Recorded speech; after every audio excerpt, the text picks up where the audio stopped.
સક્રિય મહાબીજાણુના કોષ કેન્દ્રમાં ખાલી જગ્યા પછી સર્જાતા કોષ કેન્દ્રો વિરુદ્ધ ધ્રુવ તરફ ગતિ કરે છે.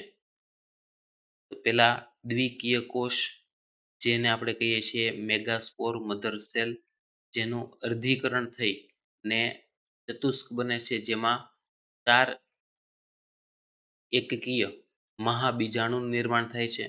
4 મહાબીજાણુમાંથી 3 મહાબીજાણુ નાશ પામે છે અને ફક્ત એક મહાબીજાણુ સક્રિય રહે છે. આને આપણે કહીએ છીએ સક્રિય મહાબીજાણુ. તો અહીંથી આગળ આપણે પ્રશ્નમાં પૂછેલું છે સક્રિય મહાબીજાણુના કોષ કેન્દ્રમાં ખાલી જગ્યા પછી સર્જાતા કોષ કેન્દ્રો વિરુદ્ધ ધ્રુવ તરફ ગતિ કરે. તો અહીંયા એનું પ્રથમ સમભાજન થાય છે. પ્રથમ સંભાજન બાદ 2 કોષ કેન્દ્ર બને છે, જે બંને અલગ અલગ ધ્રુવ તરફ ગતિ કરે છે. તો અહીંયા જવાબમાં આવશે પહેલા સમભાજન પછી સર્જાતા કોષ કેન્દ્રો વિરુદ્ધ ધ્રુવ તરફ ગતિ કરે છે. આપણો આન્સર છે